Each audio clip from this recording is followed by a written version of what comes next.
you're looking at another max pull, right? So we saw pad in, dead side, boom, perfect. Got into mass meadows, perfect. Got over here, padded, perfect. Then max pull, then max pull, then max pull. Every zone for majority of this game has been a max pull, and they're still somehow alive in its top 9. Today, we're breaking down Muzz, Rise, and Khanada's Eval Cup Finals game. They drop at Shiny Shafts, which is one of the best spots on the map, but not even top tier loot is going to guarantee you a perfect game. Bad RNG can happen to anyone. I'm going to be giving you a pro breakdown of how they recover from bad situations and turn it around into a good game. Let's go. Okay, yeah, so Muzz is landing the new POI, Shiny Shafts. All right, let's take a deep dive into Muzz, Rise, and Khanada, a new trio landing Shining Shafts. We know this spot is really, really good. Obviously, cap metal, cap loot. I think it's one of the most chest spawn heavy POIs on the map. So we should see them guarantee mobility. I mean, we already see Muzz, he has a bat. Rise has a bat. Khanada has a bat. I mean, a team, if you can load into any lobby like this and have this loot every single time, you're going to be good to go. Triple bat, good mobility, what you need. And then I'm sure they've also found other options for ARs, but we're seeing Rise has a mammoth, Khanada has an AUG, and Muzz has a hollow. And this is kind of what I was just talking about with just, you know, using all 3 different weapons because they're all 3 good. Obviously, the AUG does more damage faster. The hollow is consistent, and then of course you need a mammoth. So.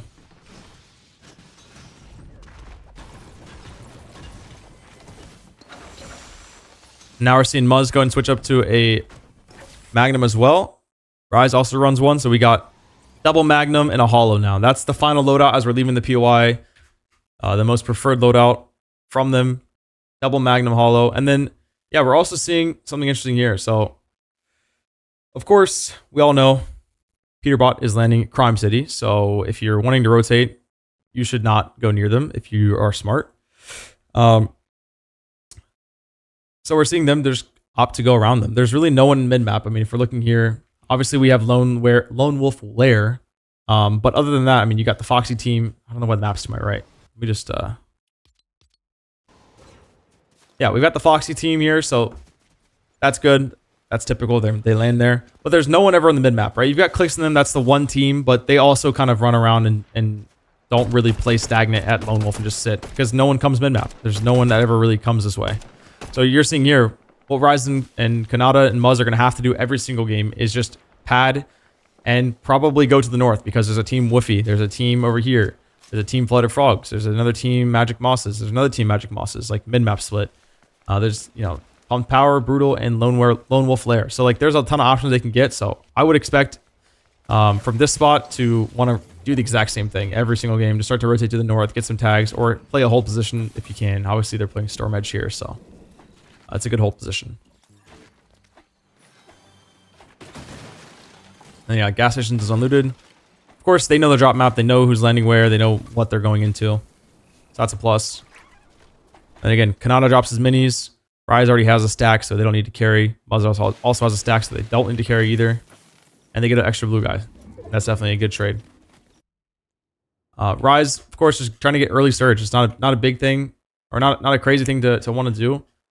Especially since they know that all that's behind them is their spot, right? Like, if you're thinking they hold these guys, they get a kill here, whatever they decide to do. Then they just burn all their mats. Okay, no big deal. Burn all their metal, burn all their whites. Okay, just come back in the POI, grab whatever they want, and get stacked again. And here, I'm assuming, yeah, it just looks like a Deagle headshot to a team that's unaware. You got Muzz and Rise, double Deagle here. This should be a pretty free kill. Pretty good stuff here. Boom. Finishes it with a Deagle. Now Elsa is going to have to play for reboot. And they're going to take the card. Or what am I saying? They're going to take the card. They're going to take his loot. They're going to run. Rise pads. Gets hit a little bit. This is some shield. But now they're good, right? Let's see how they restack here because that's obviously important. We want to see... They took a storm fight. They're all tanking a little bit. They burned now minis bigs. Obviously, this house is unlooted. They know gas station's still unlooted. Do they opt to go into the POI here to recap themselves or to rotate? We will see here. So yeah, it looks like they are going to try to push through into the new biome. Maybe even go into their old POI or into their POI to recap if they need anything. Obviously, they're 5-5-5 on the dot. I think it's more important for them to get in zone here. Interesting here. Wait, I'm curious why they did that. Maybe they saw Peterbot with the medallion moving towards them. I would not doubt that. That they saw Peterbot has the medallion. I think there is a medallion, right? I'm like 90% sure he gets a medallion. I could be wrong on that. Some way to performing he has a medallion. Or they just know it's him. Or they saw him. I mean, they could have easily built the ramps here and seen him jump there. And obviously, again, you just don't want to do that. That's just not the game plan you want to have. It's just to run into Peterbot every game because you land so close to him. So here they're going to kind of go back in zone, create a different plan. And I believe, yeah, there's a pad on this hill, I think, right? So, oh no, there's not. Uh-oh, let's see what they do here. Ah, they're going to use the geyser. Okay. Yeah, so for those that don't know, this geyser in Oasis, there's 2 geysers here. I could be wrong on this as well, but from my experience, I tested a bunch of things at Oasis. There's 2 geysers that are really good. There's 3 total. This one, I believe, shoots you like 300 meters in the sky.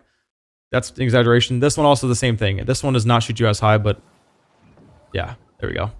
So as you can see, just normal geyser distance, but that makes a lot of sense for Muzz and them to want to do this, to just want to hit the big geyser and get all the way deep in the zone. And as we're seeing, yeah, they're on the big geyser here. They're about to hit it, and they're all the way up. So now we can learn something here together, right? So Muzz hits that geyser. This team, they know they're there. They don't even go for the shot because they can't even see them because of how laggy the server is. They're still building, right? There's nobody here, right? Nobody's here. He's still building. He still thinks they're there, but the geyser shoots them up so fast, so far. I wouldn't be surprised if this is their rotate every game. You just bully your way into the geyser, get onto the geyser, shoot and tag, and then geyser around. And now look here. Just like what we showed earlier, or if they want, they can do the same thing. They just geysered here. Boom, they're going to fly to here, pad. They can pad from there to this pad, to this pad, to this pad, and they can just kind of go around. We'll see what they end up doing here, but that would make a lot of sense to me, to just start to rotate all the way around. They already have kills. What, 2 kills? Finishes, damage on different bodies. And yeah, right there, you're seeing them pass around the blue guy. If you guys don't know about that, basically, as a team, I think it's any team game mode. It could be duos or squads. If I throw a blue guy and then I don't pick him up, but then you pick him up, you get to throw the blue guy right after me with no cooldown, no delay. And then if it's trios, obviously, then you drop him, you throw him down, and then our last teammate, he picks him up, boom. And now the blue guy is being used super fast, super efficient. You're able to go from 0 to max HP in like no time at all. So again, yeah, hits the pad. And obviously this is the most obvious rotate ever, right? I mean, would you rather go up and over the mountain where teams are going to be sitting on it? Would you rather go to the lake to the left? Would you rather go climb all the way on top of this hill and hit the pad? That's not a horrible option. But again, with the way this pad takes you, this makes a lot of sense. Just geyser, pad straight into the tunnel. Just have to be careful for one team being inside here. Obviously, who's going to be in here in a meta where you need tags? Nobody. So they pop their heals, whatever it is. Heal up, pop their bandages, and then go to zone. And again, there's only one way out, so where do they have to go? They got to go south here. And of course, it puts them onto the dead side of the map, and we can look at the map here. There's no one to the south, so this is absolutely perfect for them. Surge hasn't even popped yet, from what I think. I don't believe the numbers have popped yet. Keep tagging them up. Go for whatever you can get. Zone pulls far, and now you have to think about this, right? You got to see who's in front of you, right? They probably know this team is here on the vault. What they can put a bet on is that there's a POI clump here. If you guys have ever heard me talk about a POI clump, POI cluster, this is a great example. Obviously, Khanada and them are out of the POI, but there's 1, 2, 3. I mean, honestly, you should count Khanada in the POI. I mean, 3, 4, 5, 6. There's 6, 7 teams here that are going to end up wanting to rotate somehow, some way near or through Mass Meadows. It's a relatively small spot, so I think that's why I'm wanting to count these people. And even here, you can see Oxy Floodgates. 1, 2, 3, 4, 5, 6 people that are all within range. Same with Seaport. 1, 2, 3. There's 2 teams. No, that's 2. 3, maybe 4 coming down the edge that has to come into Seaport, or likely will. And then you look at minmap, or you look at places that aren't really POIs, like the blue team here, or this orange or purple team, right? And then of course, Hopeful Heights is way out of the zone, and just deep dead side for this zone. So pretty expected to not have a team there. But Khanada, Rise, and Muzz, they know this, right? They know that POI clusters are going to be a thing. So we're going to see them definitely rotate to the side. They're going to get out. And now it's just a game of just calculating what you see, right? So they shoot that team. They know a team's there, okay? Boom. Check that. They know a team's at the vault because they saw, they heard, whatever. So they know there's two teams holding this angle. So if they run this way, they get shot. If they run this way and then cut in, they still get shot. Now they see this team here. I don't know where they came from. They patted in, whatever it was. What is it, a solo? No. Yeah, it's a solo. So I don't know. Maybe they know it's a solo. But clearly they have to play the numbers game and push to the right. Use the LOS here. Just keep Deagle headshotting teams. And again, all we've seen them do is get 2 kills, 1 full finish, right? And just a couple Deagle tags. You know, that's a couple is obviously a lot, but it's a lot of damage. But now they're still in 500 above on the dead side of zone with 555, with triple bat, with splashes, with white heals, lots of ammo on Khanada. What more could they possibly need? And they still have a way to go, so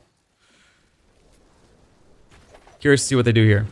They opt to go and storm. Wait, they have a pad here? Okay, yeah, because that guy that padded the solo that was here, I think he's dead now.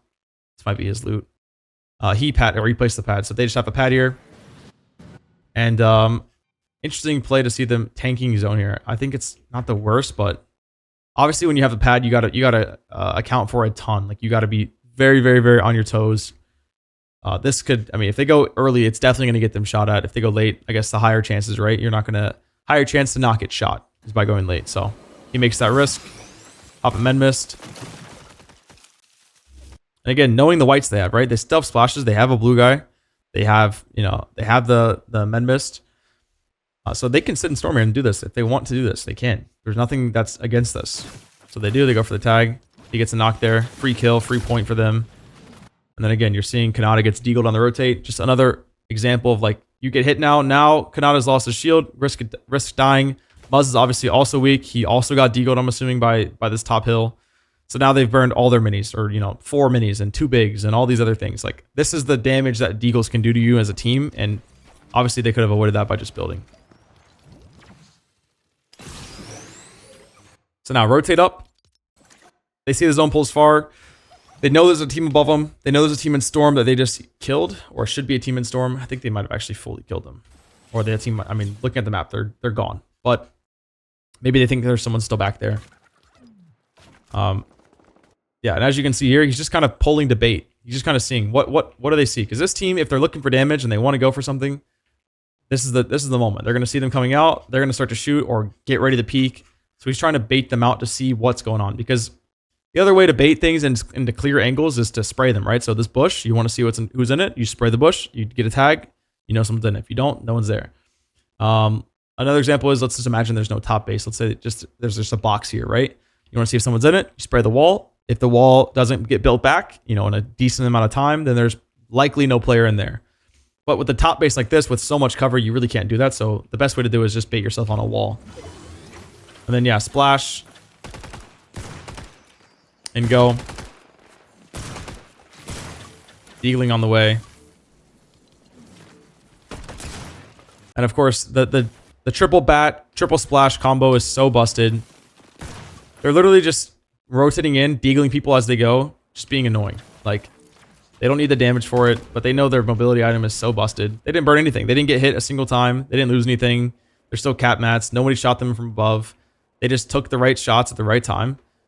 And they have the best mobility in the game. Splashes with triple bat.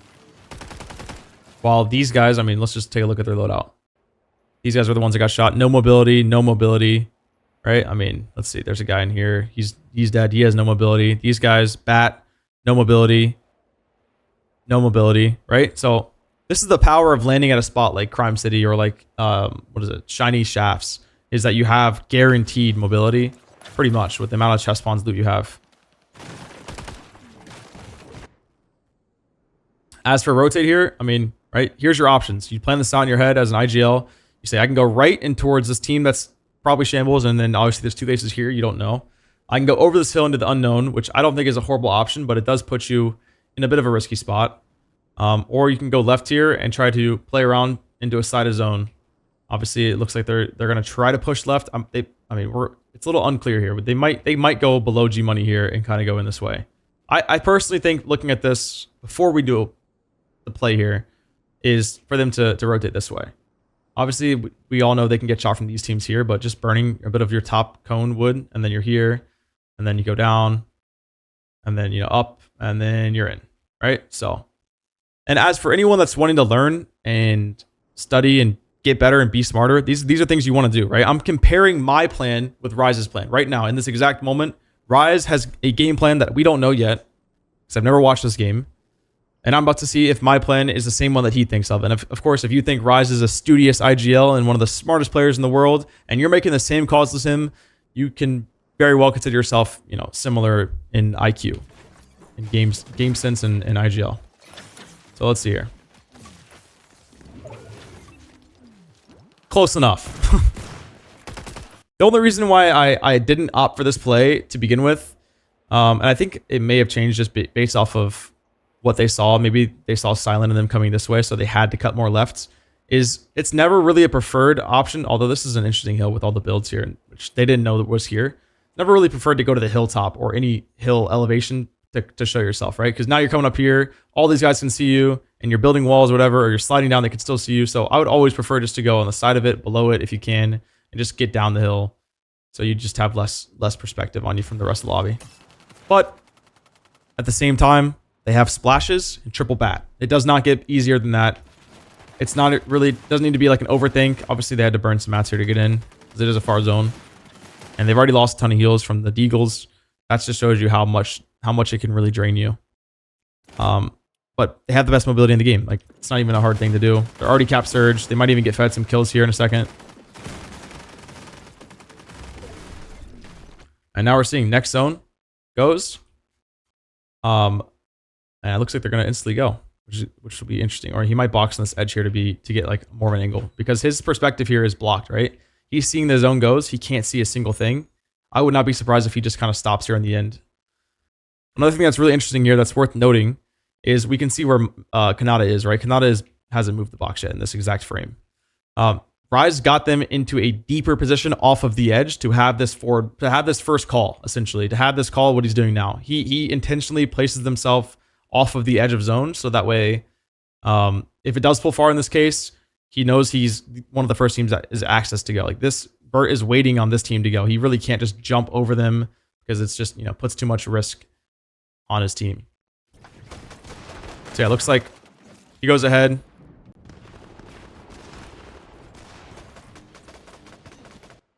Interested to see why he didn't use his bat there. Oh, his teammates don't have bats. Looks like their bats broke. I was curious about that earlier. I think they still had bats, but obviously they had these bats the entire early game. So when they were rotating earlier, if you guys remember, it was back in these fields. They popped splashes. It was back here, actually, right where my camera is. They rotated up this road here, and they popped a splash, but didn't use the bat. And then, of course, they used it earlier or later on. We saw that, and then they used it on this rotate as well. But I think that's because Rise saw it as an opportunity to save the bat percentage, because they know how fast it goes, and instead just use your sprint. So he manages to get on the hill, and now it's just scuffed. Now this team is, you know, they've lost a lot of their heals from just getting deagled on rotates. They've obviously had some really rough pulls, but now they don't have mobility. Now they're playing like almost every other team in the lobby. So this is going to be interesting to see what they do here.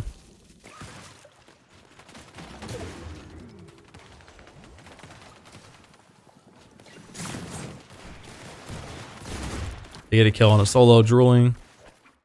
Let's see. They get a bat replacement for Muzz. Rise coming up here. Pretty simple stuff, but he's going and he's layering himself distance-wise. He knows there's a player in this box here, right? He just saw these guys right here on this wall. So he's going to not opt to go on this wall. Like, he could have ramped this, but that's going to put his teammates at risk.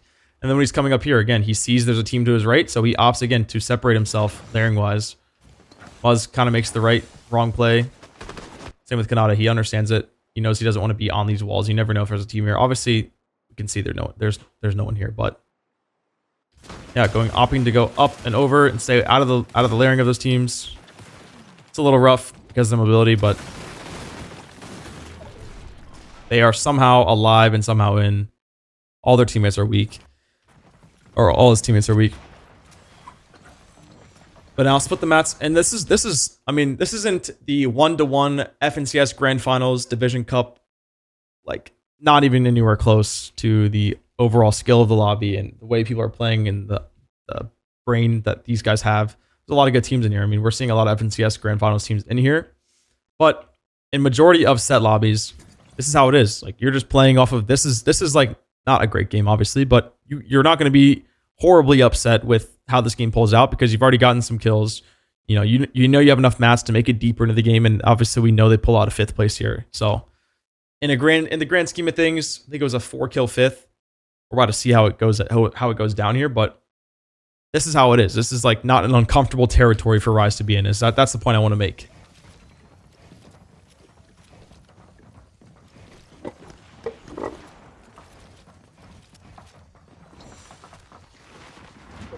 So, what are his options, right? This is really cooked here. Again, another max pull. We've seen, I think the last 4 zones have been max, which is insane, right?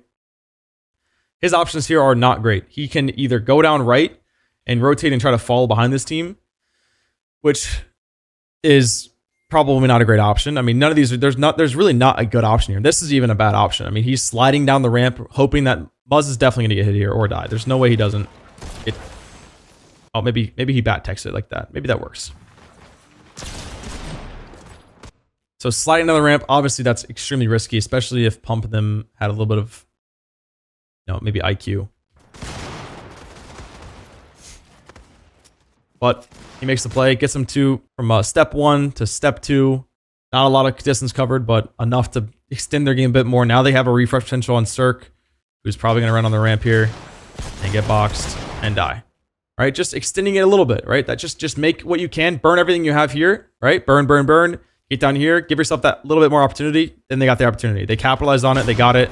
Now if they want, let's see what they got from that. Rise got all the mats, max mats, right? 555 on Cirque. Bat, everyone has a bat now, just like that. In the turn of a second, their entire game just switched because Rise just extended to it as far as he possibly could, which was to get to here, below the hill, and they got a kill. Wasn't anything crazy, but that's just opportunity. And then when he goes up here, right, he knows this right side is dead side. And then as soon as he jumps up here, he can kind of confirm that this is the dead side. Versus if you can clearly see, like, let's say he pauses right here and is able to stop and look. Like, you could see all of these players building up, trying to squirm up here. So he's putting himself in the right position, right? He gets the refresh straight to the dead side, elevates up here, and just tarps in zone. He's using wood. He's just burning what he has just to get himself and his team back to the next, or into the next part, right? Just not overthinking it, just burning what you have. It's light. It's a light mat, right? He's using wood here. It's not even burning cones. He's barely building. He's not blocking his side. He's using very little mats here. And then I don't know how many mats Rise has here, but as he sees he's getting closer to a team, you know, he knows no one's below him, or should know. He switches to brick. We'll see what he does here on the rotate, but I would imagine he would start to switch to hard mats here in a second. Boom, right? So he burns his wood, doesn't put cones, and then as soon as he starts to get close to a team, right? Now he's within a couple blocks away. Cones on the roof, cones on his floor, obviously, so he can scout. And start to look ahead here. Now he's got to think about his next rotate. He's still got to go in here. The issue is, Diminished Braids visuals have a ton of space claimed here. They have this this entire storm edge claimed here. So this is going to try to pretty much shove them into the worst spot possible. I think OSID might be bailing them out on this one because I bet you they changed their entire focus onto OSID here. Oh, so they don't even kill him. So, I mean, yeah, they just end up going up because they have to. I mean, if they go down one, they're on that layer with visuals. If they go up, they're good. So they opt to go up here. It's not pretty. They're getting sprayed, but they're in. Now, once they're in zone, Rise switches to metal, right? Switches to metal, starts putting cones floors, max protection, caps his mats again. I mean, with the mats they have, not a 16. Muzz has what, 3, 4, and they're on life support here. So they made it work. This game has just been shambles. And then you're looking at another max pull, right? So we saw all the way from, we'll start from here, right? The pad in, dead side, boom, perfect. Got into Mass Meadows, perfect. Got over here, padded, perfect. Got into zone, held the team, not amazing. They got deagled. Then max pull, then max pull, then max pull, then max pull, then max pull, then max pull. Every zone for majority of this game has been a max pull. And they're still somehow alive, and it's top 9. So I think regardless, if Rise was to die in this exact moment, he almost did. But if he was to go down in this exact moment, I think he actually does die here in a second. But this game has been more than enough. I mean, you made it into the top 10. You got some kills along the way, and you got dealt a horrible card here with the zones.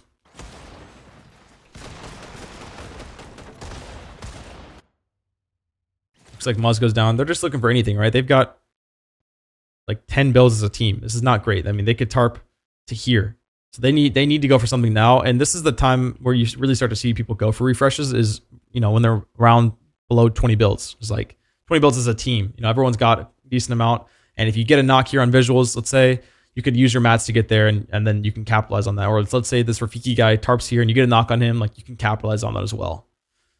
But if you wait till last second, 0 builds on everybody, then obviously, even if you get a kill, you're not going to get anything. So,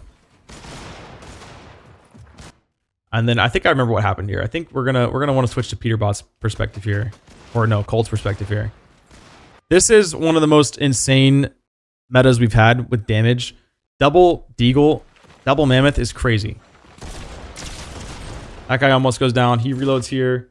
We see Rise Muzz. We obviously skipped that here, but by the looks of it, they haven't moved much. Or wait, no. Yeah, they haven't moved much. They're just kind of sitting in the same spot. Or did they move? Yeah, they did move. Looks like they did move. My bad. They moved from here, straight white line. I think they were able to run in. We'll go back and watch it, but I want to see this from Cold's POV because it's absolutely insane.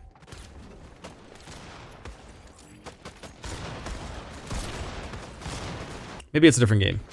Maybe it's a different game because actually I don't know. But let's go see the rotate. There is something crazy. I know that Cold does with the double Mammoth, which is crazy. Like the cooldown, no cooldown on it is just nuts. Like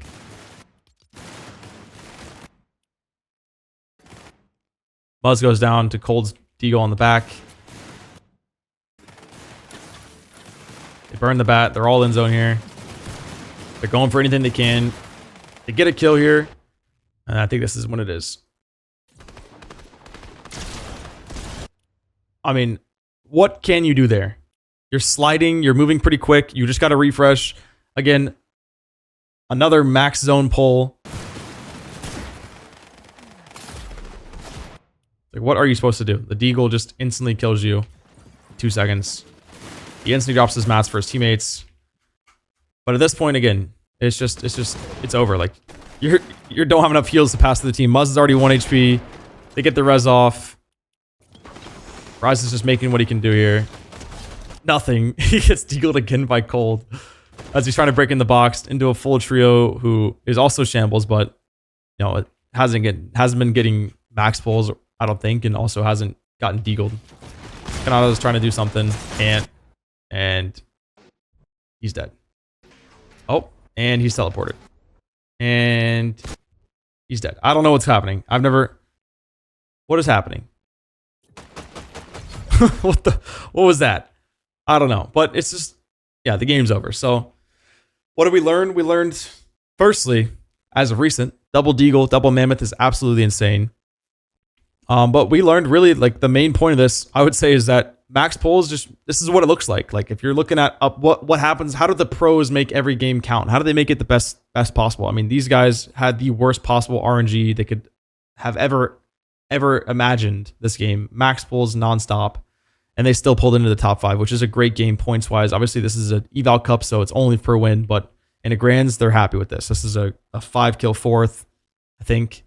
And yeah, they'd be super happy with that.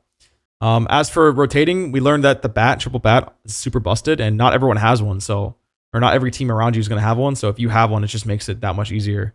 Of course, you know, the big POIs, the top POIs are going to have one. We got Peterbot Cold. Actually, Peterbot does not have one, but I'm sure he did have one at one point in the game. And then we learned a little bit about shiny shafts. Is just the amount of control that you have over here. Obviously, we know Peterbot here. Everyone in the lobby knows that he's lands here, so this is kind of a dead man's land. We know this mid map is also kind of dead. And then this POI here, because you don't want to go near Peterbot, and because this is either a shitty team or just a lot of claim. Like if you were to have one team loot all of Whiffy and all of this as a one team together, it would take a long time and it would be very split and it would just be a mess. So they know they pretty much have this entire POI plus this gas station plus this open area claim here with bushes and like line of sight perspective on certain teams, and we saw them take advantage of it. So that's a really plus thing about this POI, map position of it. We also learned about the geyser. We saw how far it takes them and just the overall pad strategy of just geyser to pad to pad to pad into dead side of zone, right? Just utilizing the map's mobility is going to help you travel the map a lot more efficient. Let's just see. How does Peter Wright win this game?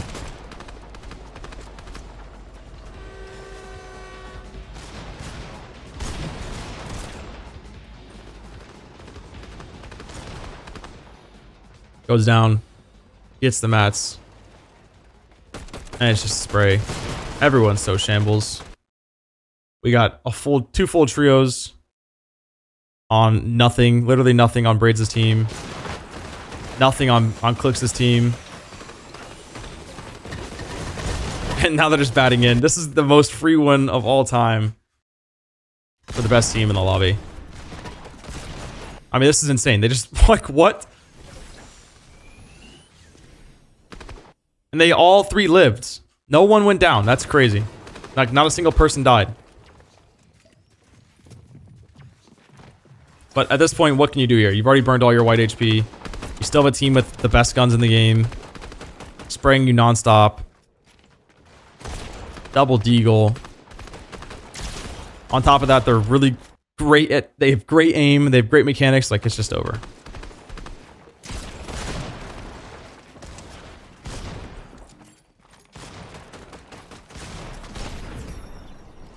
Bang. That's a win. In the Eval Cup. Alrighty. Thank you guys so much for watching, and don't forget, I host a Tuesday Thesis every single Tuesday at 2 p.m. CST. So get your gameplay watched, get your questions answered, and I'll see you there.